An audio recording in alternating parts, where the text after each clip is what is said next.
Ok. Bonjour à tous. Désolé pour la voix. On va faire avec aujourd'hui. Bienvenue dans ce 4e épisode du Dev du jeudi. Et on va démarrer. Je vais partager mon écran. Ok.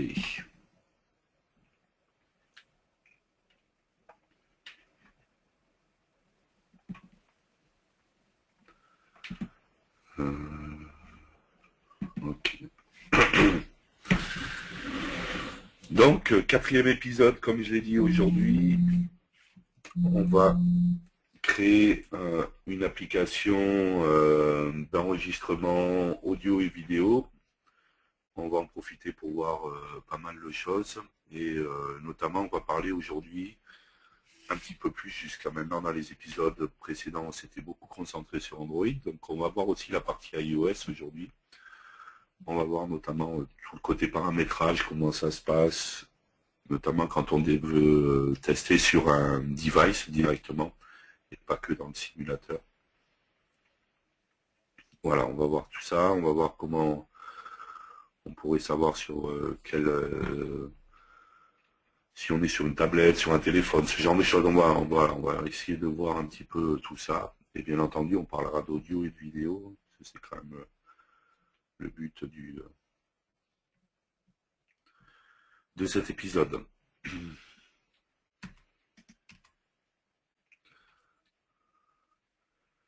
Alors, n'oubliez pas, vous pouvez toujours communiquer sur le dev du jeudi sur Twitter avec le hashtag le dev du jeudi. N'hésitez pas à le faire. Vous pouvez retrouver les vidéos, même si je sais que celles de la semaine dernière ne sont pas encore disponibles. Je vais faire un maximum pour qu'elles le soient d'ici la fin de la semaine. Hop. Je vais renvoyer le lien. Hop. Donc n'hésitez pas, vous retrouverez tous les épisodes là-dessus.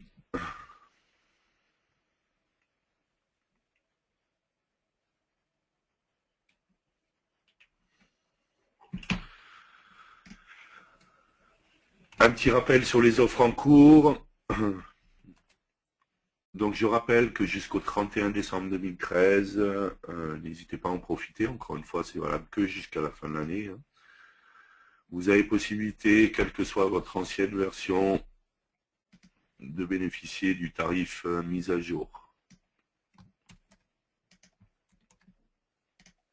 D'accord. Passé ce délai, il faudra être en 2010 ou en X, je ne me rappelle jamais à chaque fois. Donc en tout cas, tous ceux qui sont dans les anciennes versions n'auront DEFI 6, DEFI 5, 7, ce genre de choses, n'auront pas accès aux tarifs mis à jour. Alors que jusqu'au 31 décembre 2013, tout le monde peut avoir accès aux tarifs mis à jour. Il suffit d'avoir une ancienne version, quelle que soit la version, même si vous avez un Delphi 2 ou 3, vous avez droit aux tarifs mis à jour. Voilà. N'hésitez pas à en profiter pour passer sur la X5 et pouvoir bénéficier du développement mobile, qui, je le rappelle, n'est disponible qu'à partir de la version entreprise. Ou alors il faudra prendre la version pro avec le pack mobile.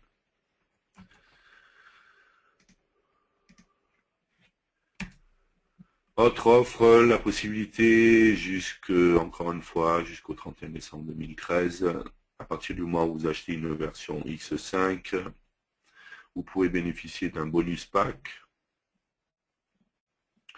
Dans ce bonus pack, vous allez avoir un pack de style premium, avec les styles Jet et Diamond. Vous allez pouvoir avoir l'outil Mida Converter.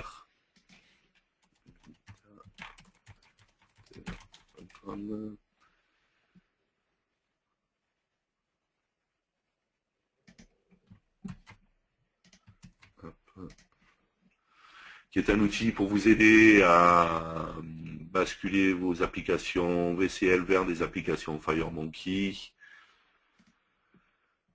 il y a différentes versions dans cet outil-là. Vous, la version à laquelle vous avez droit, c'est la version basique. Donc, il y a juste les fonctionnalités de base pour avoir une version plus complète chez l'éditeur directement. Vous allez pouvoir avoir également, avec ce bonus pack, une grille InfoPower pour FireMonkey.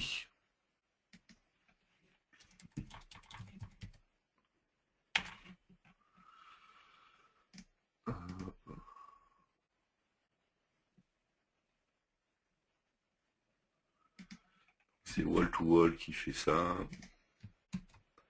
Donc c'est une grille pour FireMonkey, donc qui bien entendu, voilà, on a le composant, on visualise le composant ici, qui va pouvoir fonctionner sur Windows, sur Mac, mais également sur la partie mobile, que ce soit iOS ou Android. Donc vous avez droit à une version de cette grille-là. Et vous avez également le droit à une version d'Interbase édition serveur avec 5 licences utilisateurs à partir du moment où vous achetez une édition entreprise ou supérieure. D'accord ? Ce qui paraît normal puisque tout ce qui est accès aux bases de données sera disponible seulement dans la version entreprise minimum. Pour pouvoir récupérer ce bonus pack, vous devrez penser déjà à le récupérer avant le 14 janvier 2014.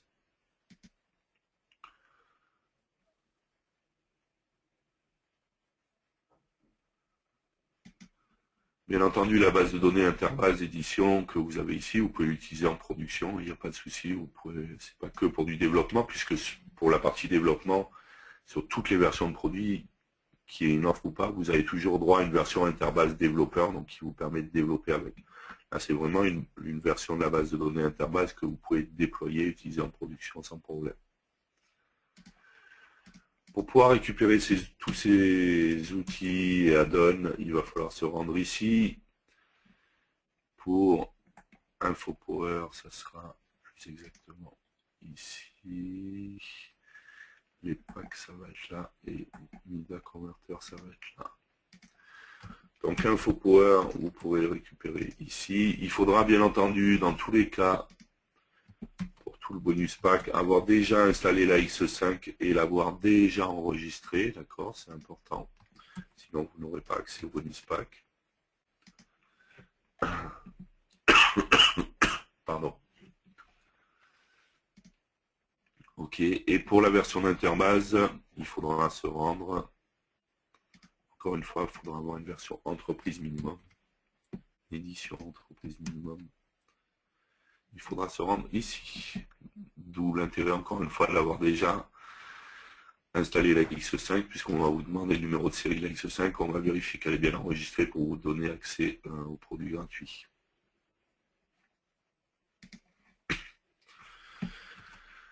Donc ça c'est le bonus pack, vous y avez accès à partir du moment où vous avez acheté une X5, même si vous avez déjà acheté une X5, hein, avant dans le passé, vous avez accès à ce bonus pack. N'hésitez pas à aller le récupérer. Une autre offre qui est valable encore une fois jusqu'au 31 décembre 2013, c'est la possibilité d'avoir une édition Ultimate des produits, que ce soit Delphi, C++ Builder, RAD Studio, ainsi de suite. Une édition Ultimate au prix de l'édition entreprise. Je rappelle que... Si je vais ici...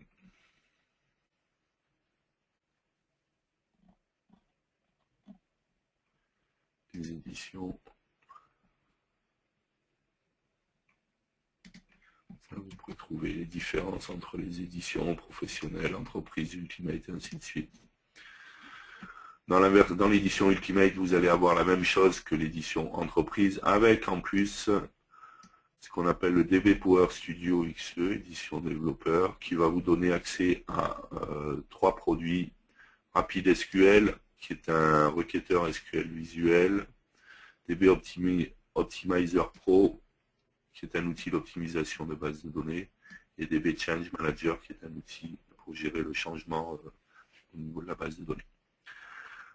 Donc jusqu'au 31 décembre 2013, pour le prix de l'édition entreprise, vous pouvez bénéficier d'une édition Ultimate, que ce soit du RADstudio, du Delphi ou du C++ Builder.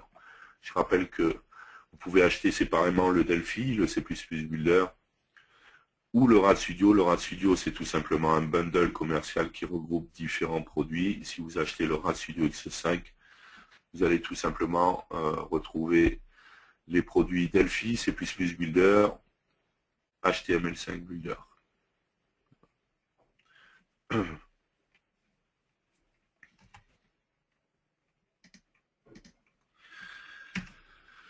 Et la dernière offre, pardon, ça concerne les gens qui sont en C++ Builder.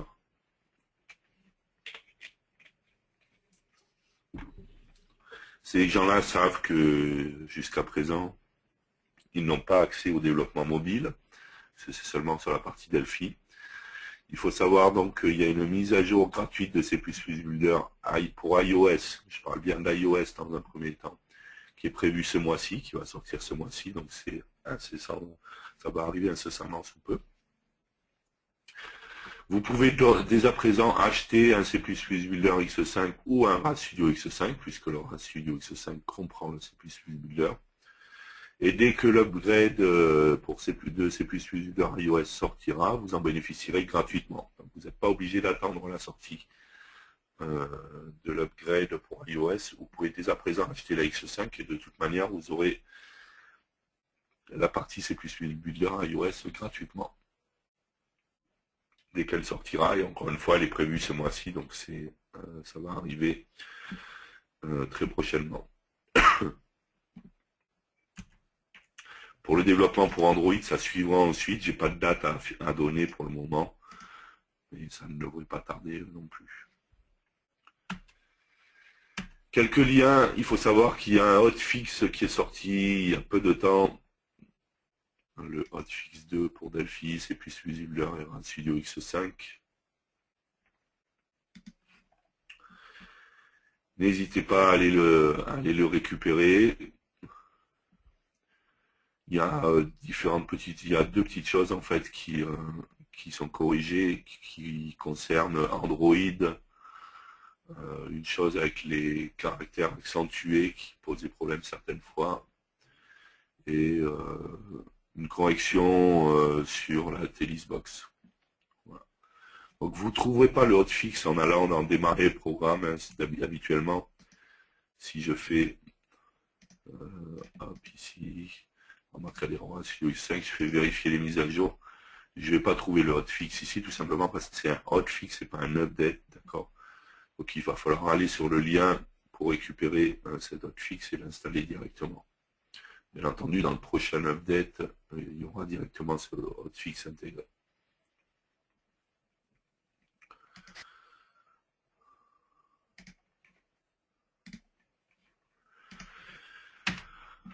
Un dernier lien qui peut être intéressant puisqu'on parle de développement mobile sur ce dev du jeudi. Donc je vous donne un lien, pardon. Je vous donne un lien qui peut être intéressant. Daniel Magin qui est Embarcadero MVP et qui fait partie du partenaire en Allemagne, Embarcadero, en Allemagne, a publié un code pour expliquer comment sous Android envoyer un email en mettant une pièce jointe. D'accord, n'hésitez pas à aller voir le code, encore une fois. Il y a tout, on va utiliser les intents, on en avait parlé un petit peu. Ok. Je crois qu'on a fait le tour. Oui. Alors, est-ce que vous avez des questions sur ce dont on vient de parler pour le moment, avant d'attaquer directement? Je vais regarder vos questions.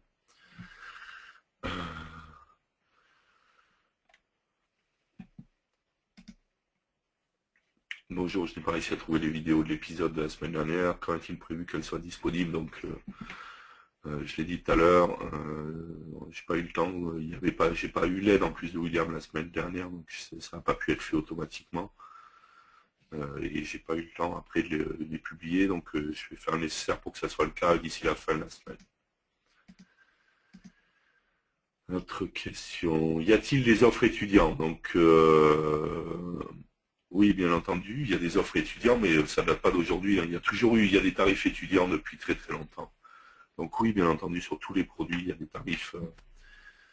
tarifs étudiants, il n'y a pas de souci.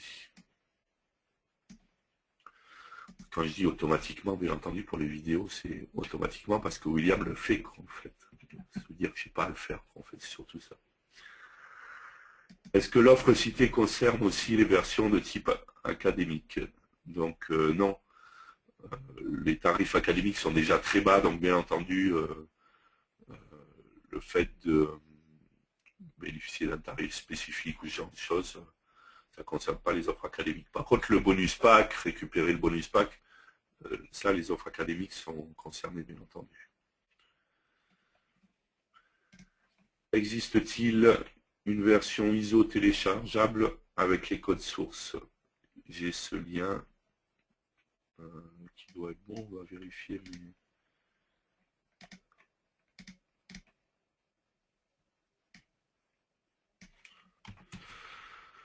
la personne passe ceci là.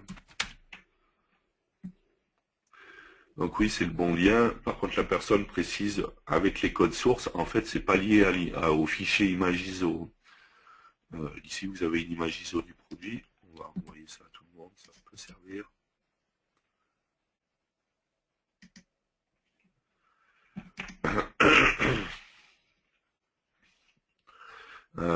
C'est la clé que vous allez rentrer en fait qui va déterminer est-ce que vous aurez accès au code source ou pas. Tout simplement, si vous mettez une clé trial, une version d'évaluation, d'accord, à ce moment-là, vous n'aurez pas accès aux sources. Alors que si vous mettez un numéro de série d'une version complète que vous avez acheté, il n'y a pas de problème, vous aurez accès aux sources. Pour ça, souvent j'ai la question d'ailleurs, est-ce que si j'ai déjà installé une version trial, est-ce qu'il me suffit juste de réenregistrer le produit et ça va fonctionner? Alors oui, ça va fonctionner.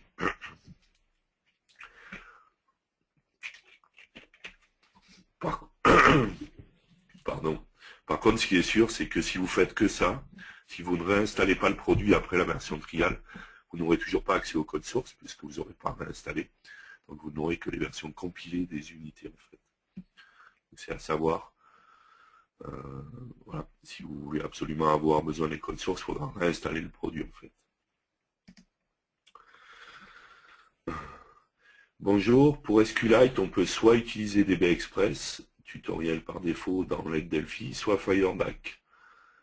Lequel est le plus optimisé et préconisé techniquement sur cette base? Fireback payant et DBExpress inclus de base, que ce soit, quelle que soit notre version de Delphi.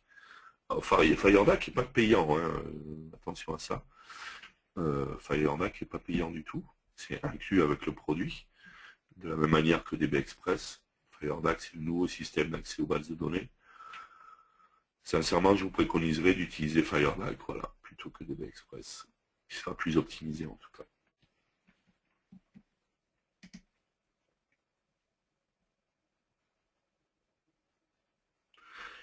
Chez moi, le test d'application Android est très lent, plus d'1 minute entre le F9 et le lancement effectif de l'application sur l'émulateur ou sur mon Samsung connecté en USB.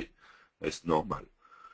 Non, sur le Samsung connecté en USB, non, c'est pas trop normal. Par contre, sur l'émulateur, ça ne m'étonne pas. Encore une fois, on l'a dit régulièrement pendant tous les épisodes. L'émulateur est très très très très lent. Sincèrement, je recommande de ne pas l'utiliser. D'ailleurs, vous remarquerez que dans toutes mes démos, j'utilise jamais l'émulateur et je me connecte toujours sur le device directement. Par contre, sur le device, non, ça prend un petit peu le temps qu'il compile et qu'il transfère, mais c'est rien à voir avec le temps qu'il y a pour l'émulateur, quoi.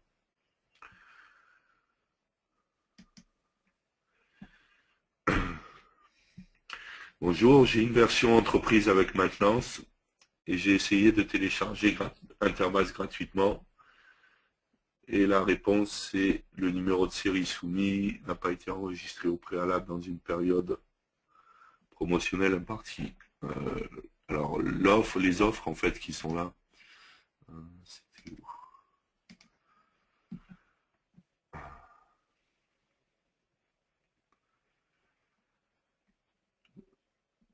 Alors sur le bonus pack, je sais pas en fait. Sur les autres offres, en fait, je sais.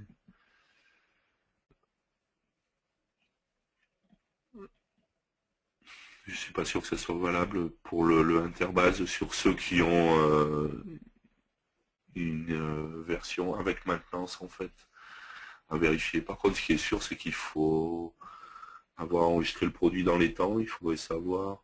Quand vous dites j'ai une version entreprise, on est bien d'accord qu'on parle d'une version X5. Hein. Euh, je sais pas, il faudrait me faire un mail avec votre numéro de série, ça. Envoyez-moi ça par mail pour que je fasse une vérification en fait. Peut-on retrouver le numéro de série sur un Studio X5? Dans le à propos, il n'apparaît pas. Alors, vous avez différentes manières de pouvoir retrouver votre numéro de série X5.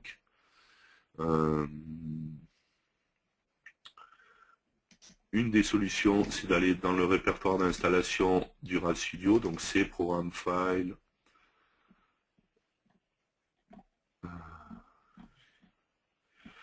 Je vais y arriver. Embarcadero, RAD Studio 12.0, bin. C'est valable sur les anciennes versions aussi. Alors, pas trop vieilles. Hein. C'est valable depuis, je crois, 2007 ou 2009. Donc dans le répertoire bin, vous avez une application pardon, qui s'appelle License Manager.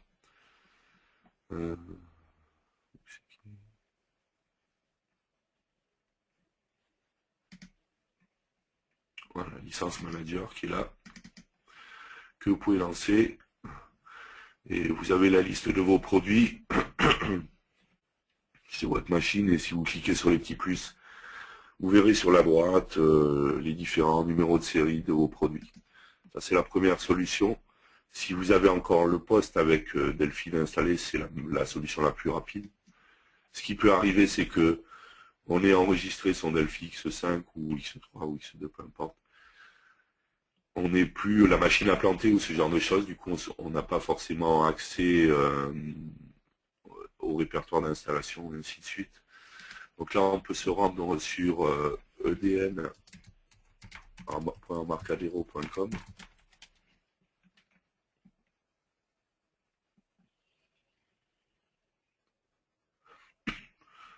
Pardon. On clique sur le gun en haut. Ici, on va mettre son user et son mot de passe.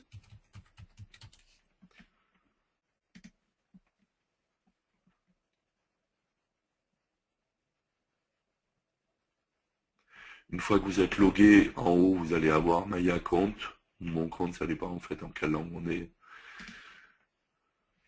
Et quand vous êtes là, vous allez avoir sur la gauche My Registered Product. Si vous cliquez ici, vous trouverez un tableau avec la liste de tous vos numéros de série en fait.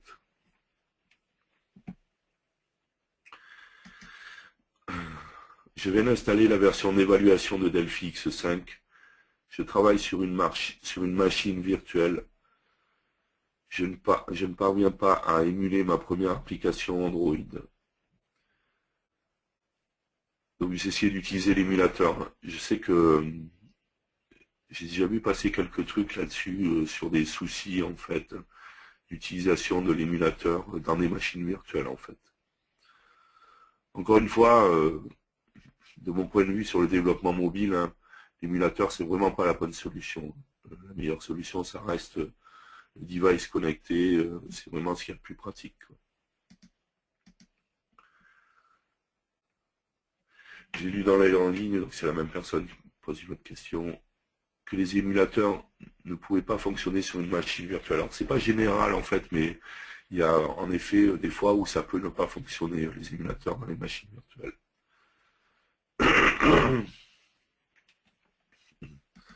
Auriez-vous une piste pour améliorer le test d'appli Android sur mon Samsung connecté en USB?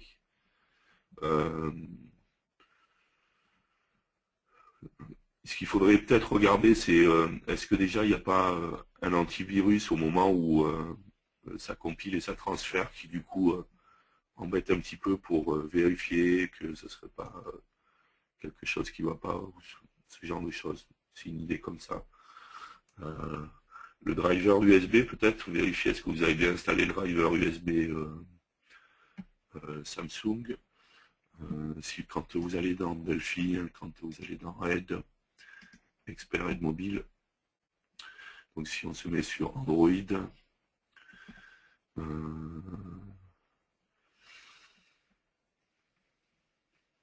c'est pas là, activation du débugage pour votre périphérique. Voilà, installer le pilote USB pour votre périphérique.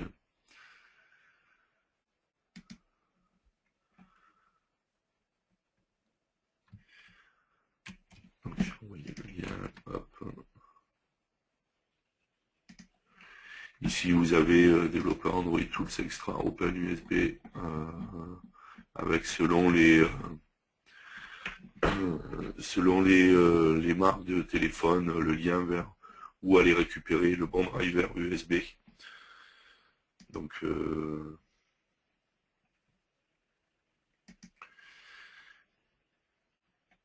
moi j'ai un Samsung en l'occurrence aussi, Galaxy Note 2, il n'y a aucun problème, hein, ça se passe bien. J'ai récupéré. Alors ce qui se passe sur certains produits, c'est qu'il faut des fois il faut installer l'outil de synchronisation en fait du téléphone, juste pour qu'il installe le driver et après vous désinstallez l'outil de synchronisation parce que vous n'en avez plus besoin et en général le driver USB restera en fait. Vous pouvez essayer faire le test aussi de ce dont on avait parlé. William avait publié quelque chose là-dessus pour faire c'est ce que je fais actuellement sur le débugage en USB, pas en USB justement en Wi-Fi.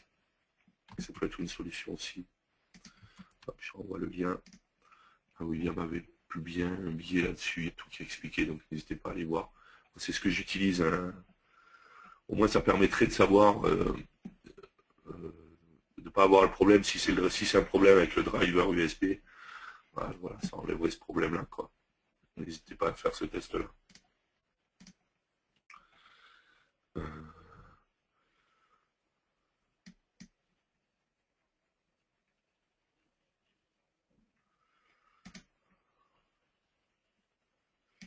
Il y a une personne qui publie un lien là.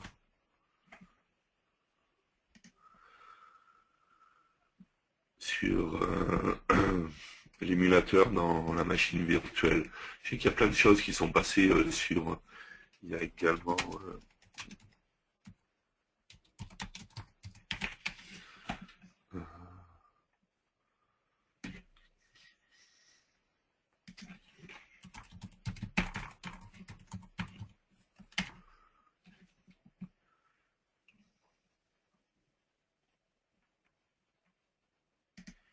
Il me semble que c'était Jim Makis qui avait publié quelque chose sur.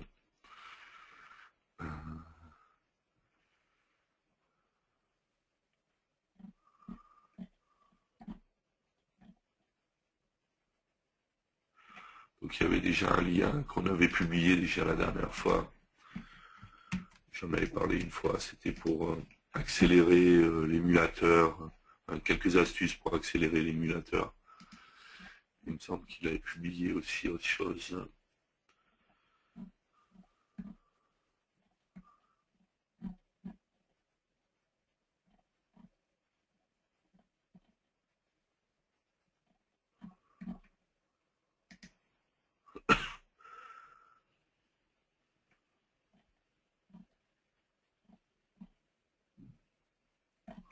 Non, bah, stop match, oui, je sais plus que c'est qu'il y avait quelqu'un qui avait publié quelque chose sur les émulateurs avec les machines virtuelles. Donc la personne propose un lien dans lequel il y a marqué vous ne pouvez pas utiliser un émulateur Android sur une machine virtuelle, même si un émulateur peut s'exécuter, l'émulateur ne pourra pas exécuter une application. De toute manière, encore une fois, j'insiste bien là-dessus, l'émulateur, pour moi, dans le développement Android, ça reste vraiment pas la bonne solution, quoi. Donc, je vous recommande le device connecté directement, que ce soit en USB, en Wi-Fi, d'accord. Alors, je sais que j'ai déjà eu des réponses en disant oui, mais on n'a pas forcément un device. Il y a des devices Android aujourd'hui qui ne coûtent pas très très cher, on n'est pas obligé d'acheter la dernière tablette à la mode.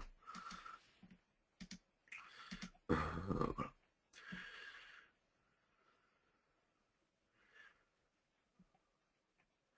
Ok, merci, je vais essayer en Wi-Fi. Une remarque, avec Eclipse et le même Samsung, c'est quasi instantané.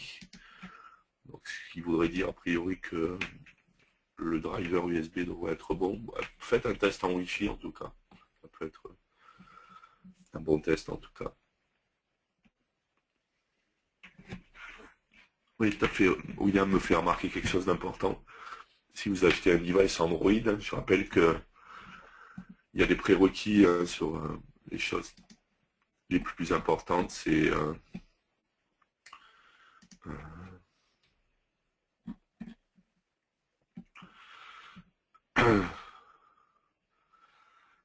est-ce que c'est là quoi?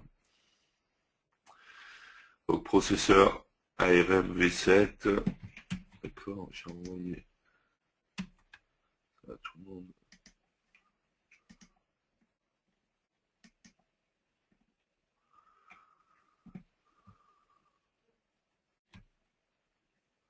Ok, donc processeur ARM V7 sous Android, Gingerbread, Ice Cream Sandwich ou Jelly Bean. Et surtout, il ne faut pas oublier d'avoir Néon également. C'est une couche graphique qui est disponible, qui est obligatoire pour pouvoir faire fonctionner l'application FireMonkey en fait. On avait une application, à chaque fois j'oublie le nom, hein. À chaque fois il y a quelqu'un qui me vient en aide pour me retrouver le nom de l'application pour tester j'arrive pas à retenir ce nom à chaque fois.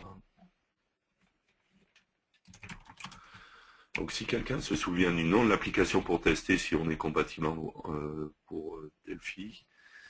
Alors il y en a une qui est payante, hein, c'est pas celle-là dont je veux parler. Il y en a une autre et je me souviens. Sysec, merci.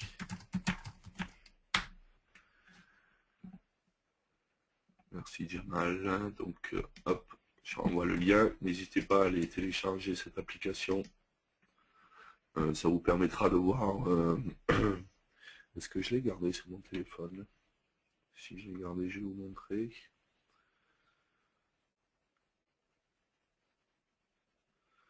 Non, je ne l'ai pas gardé dessus. Hop. On va télécharger ça vite fait.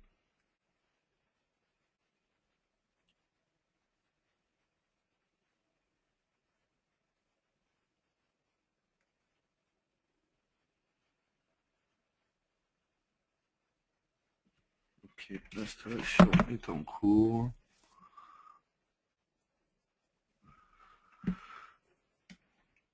Donc quand vous allez exécuter syscheck, c'est ce que j'ai fait sur le téléphone. Pardon.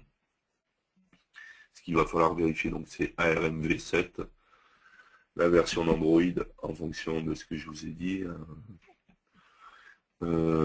Et Néon. Alors on a Néon qui est là, qui doit être installé. Voilà. Donc n'hésitez pas lorsque vous allez, si vous voulez acheter un device Android, à vérifier ce genre de choses. On était tout à l'heure sur...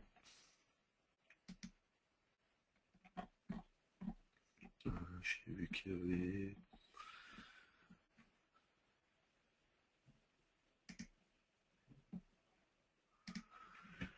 Vous avez une page ici hein, où il y a la liste. Alors elle n'est pas exhaustive, mais il y en a quand même une grande partie des devices Android et ce qui est supporté ou pas. Voilà, donc n'hésitez pas à aller voir. Encore une fois, elle n'est pas exhaustive à 100%, mais en tout cas, il y a les principaux qui y sont.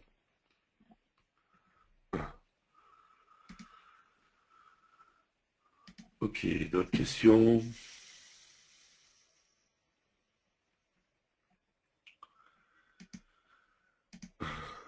Avec une version trial, peut-on installer des composants comme TMS? Oui, tout à fait.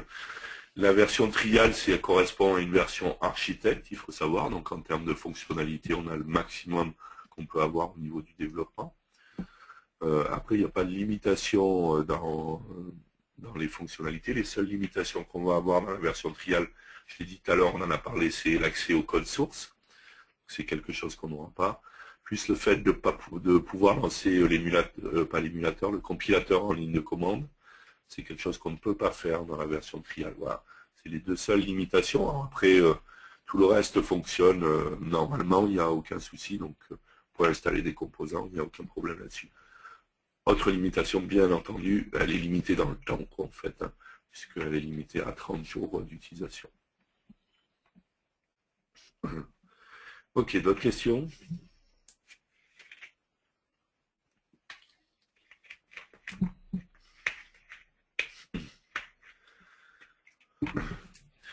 Ok, on va passer donc. Besoin de ça, on va fermer ça. Pour le reste.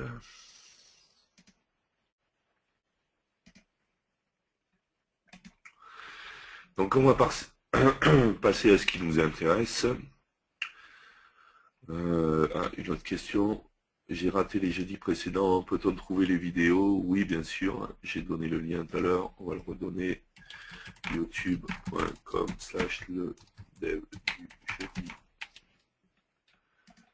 Vous retrouvez les épisodes précédents, même si encore une fois, je sais, ceux de l'épisode de la semaine dernière n'est pas encore en ligne.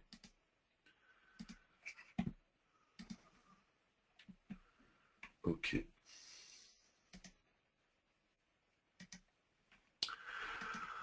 Donc on a vu différentes choses jusqu'à présent dans les différents épisodes qu'on a fait, et on s'est beaucoup focalisé sur le développement Android. D'accord, donc on va voir aujourd'hui, on va parler un petit peu de la partie iOS et on va voir comment ça se passe pour iOS. D'accord, on est d'accord que lorsqu'on fait une nouvelle application mobile, FireMonkey,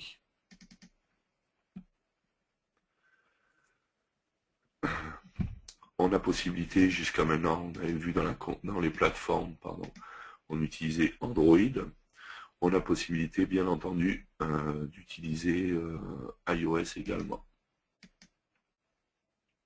D'accord, donc de déployer soit sur un périphérique, soit sur un simulateur. Pardon. Autre possibilité, en fait, c'est qu'on va avoir la possibilité de... Si on va mettre quelques composants. Hop là.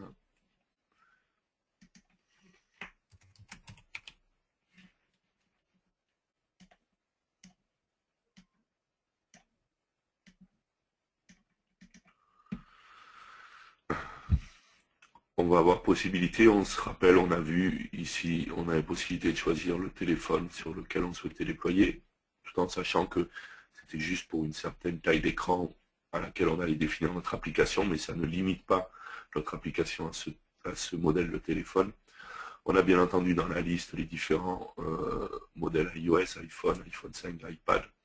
Et ce qui est intéressant, c'est que dès qu'on va basculer sur iPhone,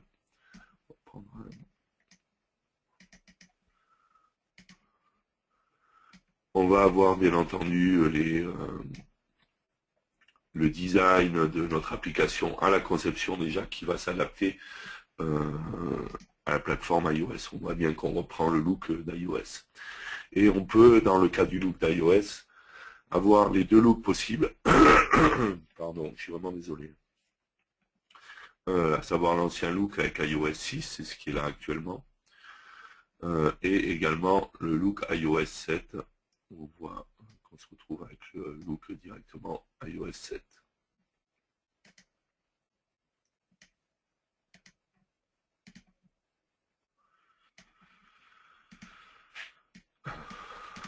Ok, donc ça nous permettra d'avoir, voilà, de pouvoir visualiser à la fois sous Android et à la fois sous iOS 6 ou 7 pour déjà voir à la conception quelle tête va avoir notre application. D'accord. Ensuite, on va avoir possibilité de déployer pour iOS. Alors, pour déployer pour iOS, il va falloir faire différentes choses. On a plusieurs possibilités, d'accord. Une des possibilités, c'est de tout avoir sur une machine iOS. C'est pas mon cas, en fait, hein. J'ai deux machines séparées. J'ai une machine Windows et j'ai un Mac. Ce qui est sûr, c'est que sur la partie iOS, il y a une obligation. On a des contraintes qui sont liées au développement Apple, d'accord.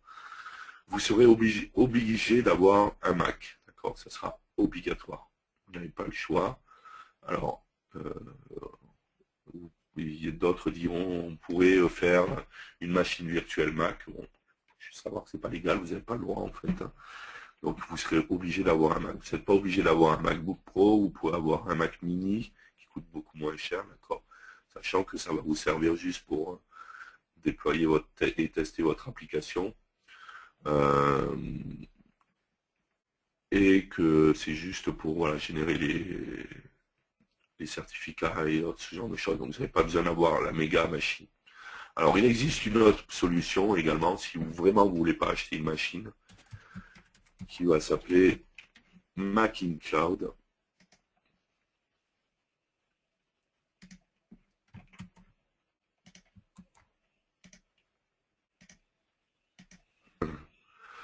Donc il vous permettrait d'avoir accès à une machine Mac sur le cloud, d'accord, pour pouvoir tester vos applications, voilà, vérifier, et ainsi de suite.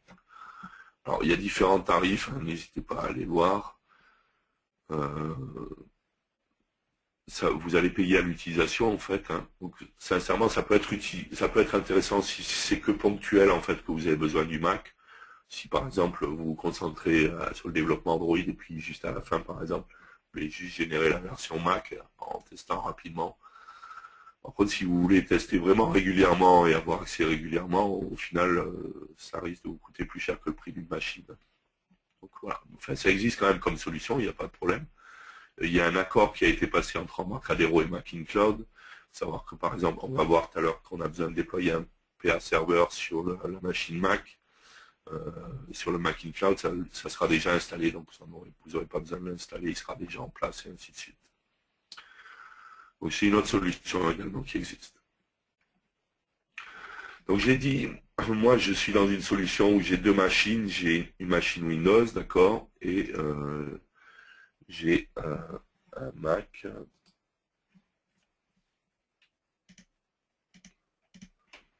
J'ai un Mac qui est ici, d'accord, j'ai mis TeamViewer dessus et j'ai accès à mon Mac directement. D'accord, donc j'ai bien mon Mac qui est ici, d'accord. On va voir comment, ce qu'il faut qu'on installe et ce qu'il faut qu'on mette dessus.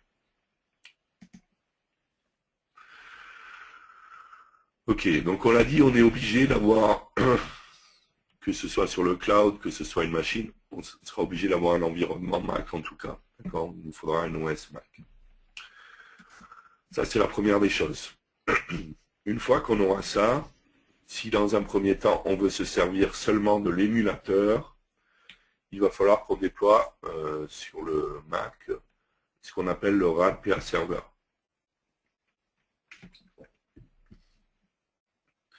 Ce RAD-PA Server, vous allez le trouver dans votre répertoire d'installation du RAD Studio. C'est Programme File, Embarcadero,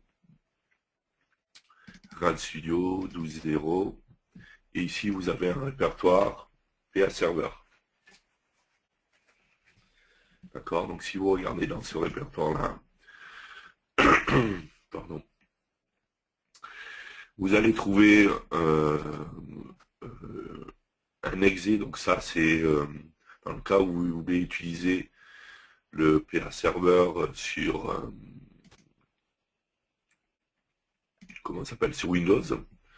Et vous allez trouver un package que vous allez pouvoir récupérer. Attention, si vous avez installé l'update 1, il faut bien récupérer celui update 1, d'accord, que vous allez récupérer pour l'installer sur le Mac. D'accord, donc vous récupérez ce package, vous le mettez sur le Mac et vous le lancez sur votre Mac. D'accord. Une fois que vous aurez lancé ce package sur votre Mac,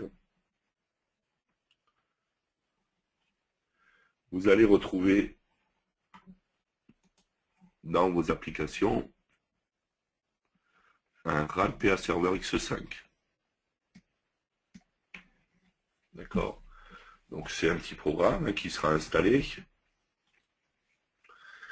Et au lancement, vous allez tomber sur une fenêtre en mode console.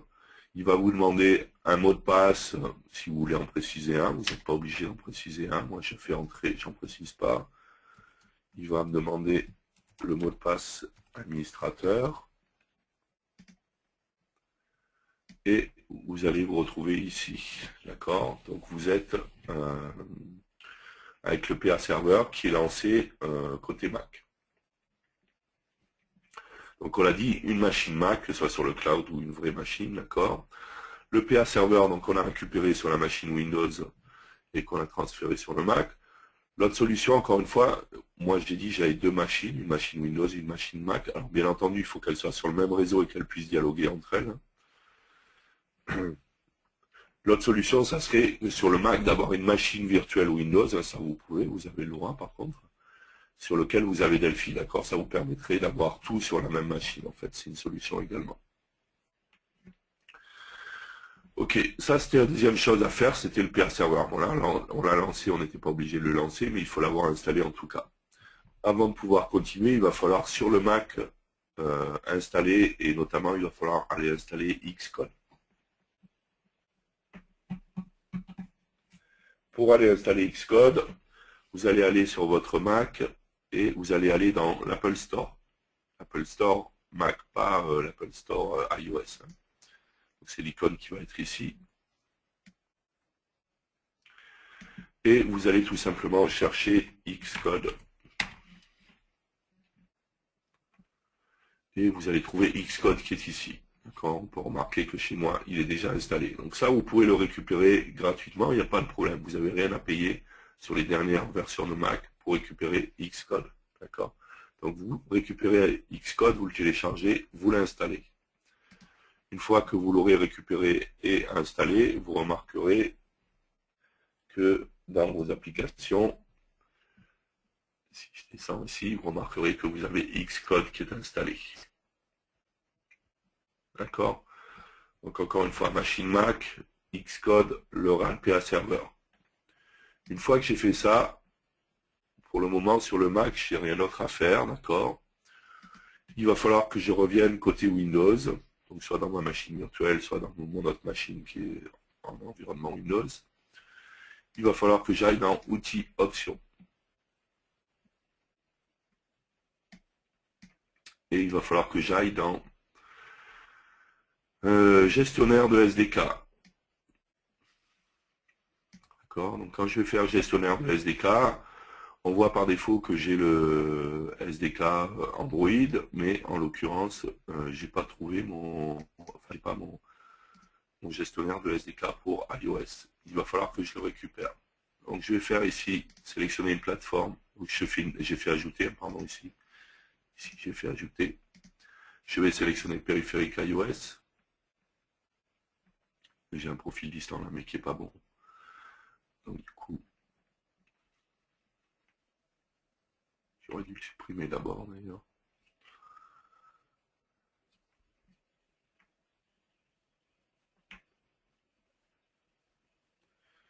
Allez, allez. Ok.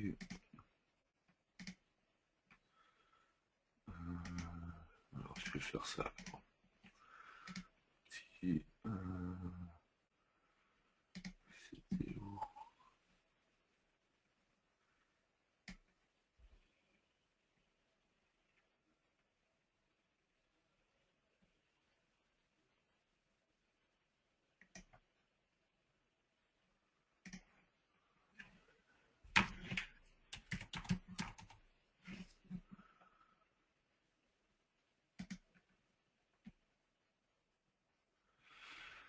Ok, on va supprimer ça. On va supprimer ça. Ok. Donc je reviens dans outils options.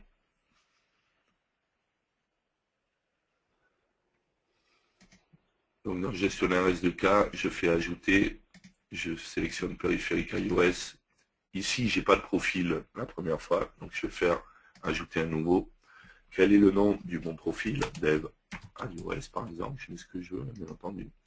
Là, on va me demander le numéro, l'adresse IP, pardon, de la machine distante, du Mac, et le numéro de port.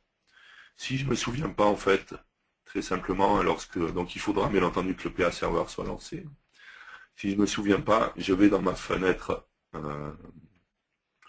PA Server, on voit ici, taper point d'interrogation pour les commandes disponibles. Si je regarde, je verrai que j'ai le I qui me permet de voir l'adresse IP. Si je fais I ici, pardon, je vais voir ici mon adresse IP. D'accord. Au passage, j'en profite pour indiquer que depuis l'update 1 de la X5, il y a une nouvelle fonctionnalité qui n'existait pas dans le PA Server, qui est la commande V, qui permet de basculer le mode commenté, qui va me permettre de visualiser directement tout ce qui est exécuté, ce qui est pratique quand on a des problèmes, pour savoir d'où vient le problème, justement. C'était une fonctionnalité qui n'existait pas avant. Donc ici, j'ai mon adresse IP. OK, je reviens sur ma machine Windows. Le numéro de port, c'est le numéro de port par défaut. Je ne l'ai pas changé, j'aurais pu. Le mot de passe, pardon. C'est le mot de passe quand j'ai lancé le PA Server de l'autre côté. J'ai pas mis de mot de passe, je peux tester. OK, ça a fonctionné. Terminé. Et automatiquement, il va me trouver la dernière version d'OS, iPhone OS 7.03. Je vais faire OK. Et il va me télécharger tous les fichiers pour les copier en local. Alors ça, il faut savoir en fait que ça servira pour l'exécution sur le device, pas sur l'émulateur en fait.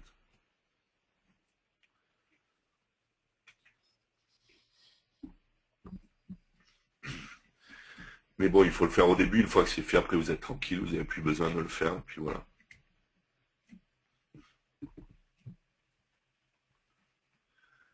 Ok.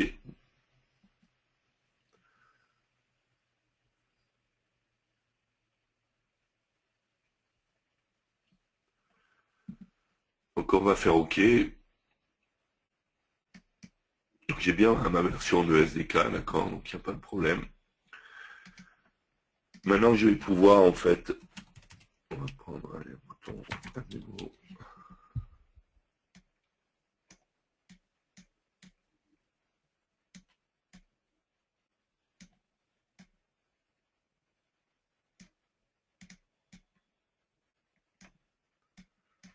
On va changer ça,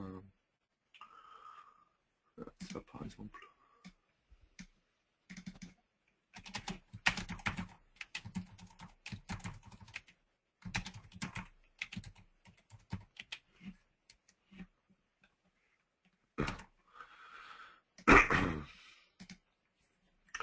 Donc on est d'accord que le SDK dont on a parlé, là, un outil option, on parle de la version d'iOS. Hein. On ne parle pas de la version... on parle pas de la version, je vais y arriver, du périphérique. Hein. C'est pas parce que j'ai un iPhone 4 ou 4S que je suis pas forcément en iOS 7. D'accord. En l'occurrence, moi c'est le cas, même si c'était pas voulu, mais sur mon iPhone 4S, je suis en iOS version 7 en fait. Je dis c'est pas voulu parce que j'ai pas fait attention, j'ai fait une mise à jour et comme on pouvait pas revenir en arrière, je suis obligé d'être en iOS 7 alors que je préférais être en iOS 6. On verra après comment dans Xcode on pourrait se mettre sur une autre version d'iOS aussi. D'accord, mais encore une fois, cette partie-là fonctionnera, sera utile pour le déploiement sur un device. Donc une fois que je suis ici, on voit bien d'ailleurs, sur périphérique iOS, il a récupéré iPhone OS 7.03, d'accord. Alors que sur le simulateur, il met juste le profil en fait. Donc une fois que je suis ici, en fait, j'ai créé mon application. Alors on va l'enregistrer.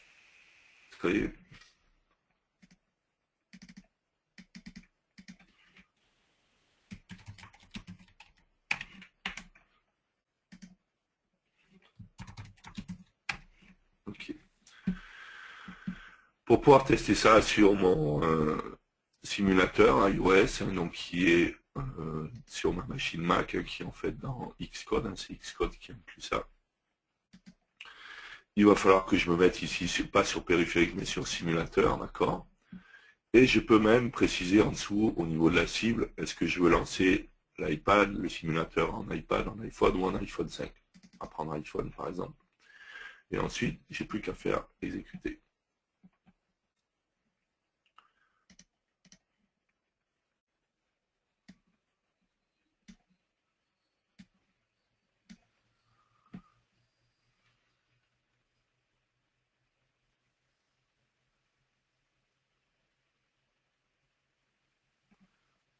automatiquement sur mon Mac. Il m'a lancé le simulateur, d'accord.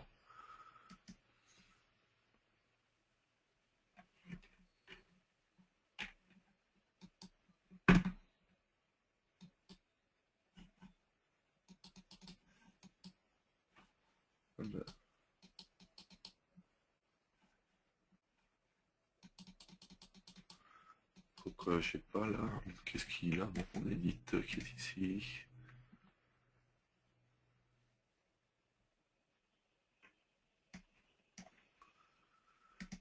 Pourquoi il ne veut pas accéder à mon edit? C'est bizarre ça.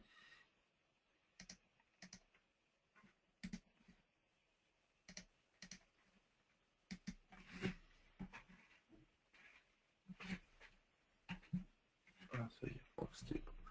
Ok, je sais s'il faut le faire.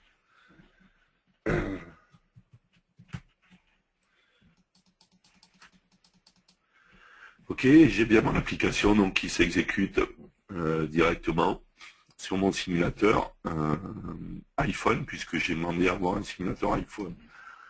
Je vois bien ici que j'ai le simulateur iOS qui a été lancé. Je pourrais ici dans le menu matériel, si je voulais faire une rotation à gauche, à droite. Je peux également changer d'appareil, d'accord. On voit bien que je suis sur l'iPhone Retina. Je pourrais être sur l'iPad, si je veux passer sur l'iPad, je vais cliquer ici. Donc, sauf qu'il m'a relancé mon nom. Donc, il va falloir, je dois trouver mon application. Voilà, qui est là.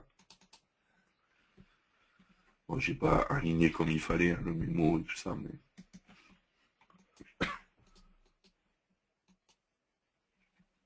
D'accord, mais j'ai bien le simulateur qui s'est lancé.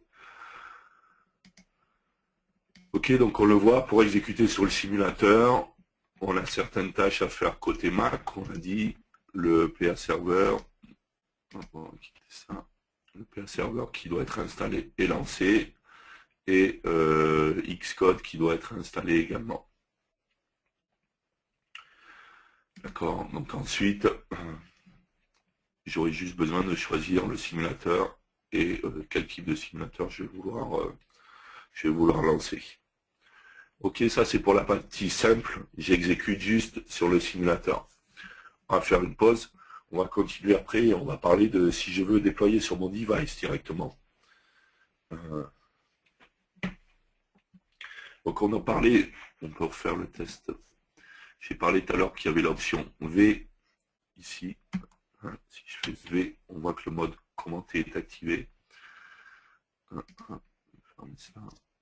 Et si je reviens ici, que je réexécute mon application, on est toujours sur le simulateur, hein, c'est bon.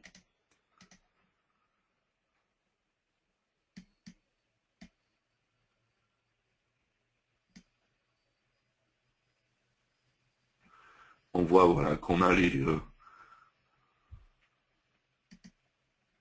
Fais ça, lui. Il a bien lancé. Ouais, il a bien lancé, je sais pas pourquoi c'est mis en erreur. Donc on voit, hein, au passage, on voit les différentes lignes de commande qui sont appelées de ça. Donc sincèrement, quand on a un problème, ça peut être pratique pour arriver à trouver. Avant, c'était pas toujours simple.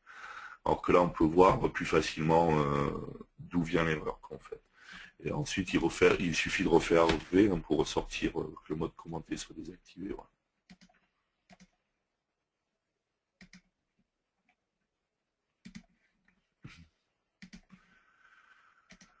Ok, on va faire une petite pause. On va regarder les questions. Alors.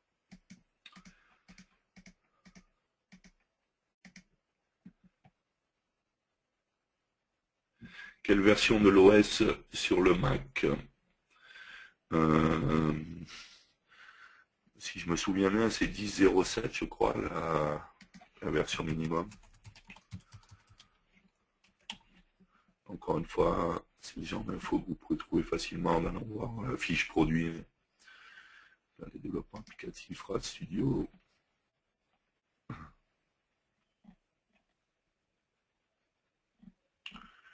Et si vous prenez une datasheet qui est là. Donc développement OS X, on est donc un Mac Intel bien entendu.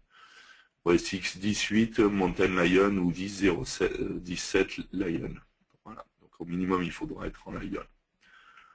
Je précise que si vous êtes dans les anciennes versions, hein, genre Tiger ou ce genre de choses, les mises à jour pour passer sur les nouvelles versions coûtent pas très cher. Hein. C'est un des avantages chez Apple.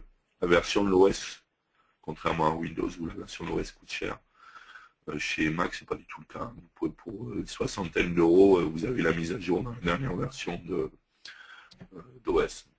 Donc faut pas hésiter si vous pouvez.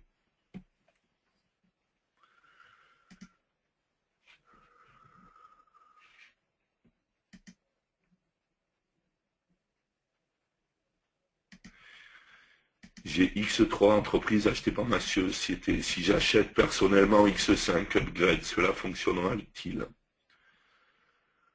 Alors en fait, la vérification d'une mise à jour, ça se fait sur le compte EDN, l'utilisateur qui a enregistré la version de Delphi. Comment ça se passe quand vous allez installer, vous allez acheter la X5, vous allez l'installer. Quand vous allez enregistrer la X5, comme c'est un upgrade, il va vérifier est-ce qu'avec le user avec lequel vous enregistrez la X5, est-ce que cet utilisateur a enregistré une ancienne version. Si vous avez enregistré la X3 sur le même utilisateur, il n'y a pas de souci, il vous autorisera l'installation. Mon device est en 7.04, mais il ne détecte que le 7.03. Normal.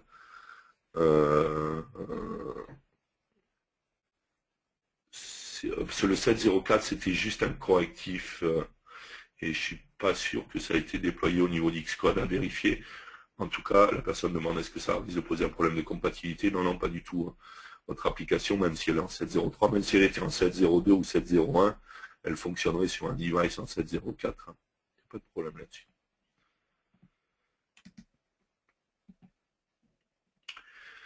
Y a-t-il accès au Xcode généré? Alors, si je reviens sur le Mac, il faut savoir que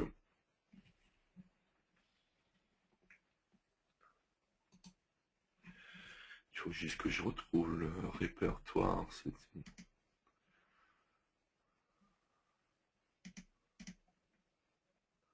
crois que c'est là. Voilà. Qu'en fait, sur dans le répertoire de l'utilisateur, donc ici, je suis sur mon utilisateur, j'ai un répertoire RADPA Server dans lequel je vais trouver un répertoire Scratch Dir. Ici, je vais retrouver un sous-répertoire qui est le nom de l'utilisateur et le nom de mon profil.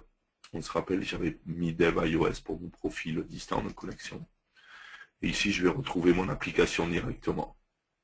D'accord. Donc c'est mon package hein, qui contient tous mes fichiers. Hein. C'est un fichier app pour l'application et j'ai tous mes fichiers dedans.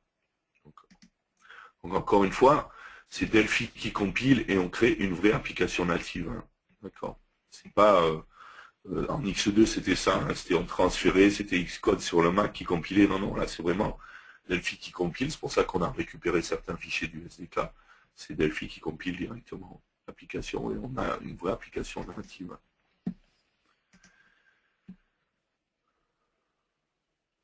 Les animations dans le projet Sample Animation Démo HD fonctionnent-elles sur Android et iOS? Oui, tout à fait, oui, elles fonctionnent sur les deux plateformes, il n'y a pas de souci.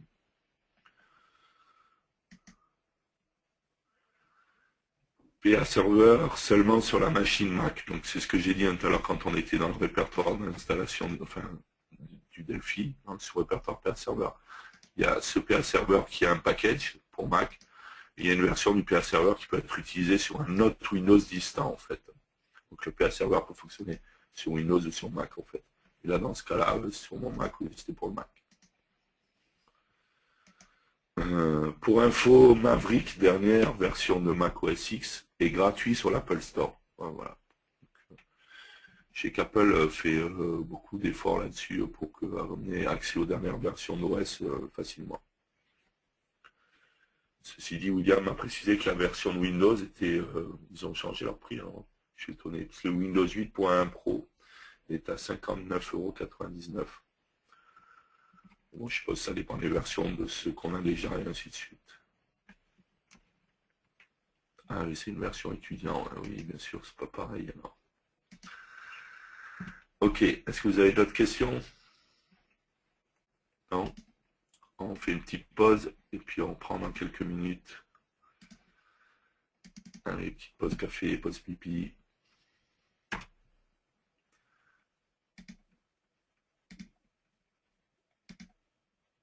Ok, allez, petite pause et à tout de suite.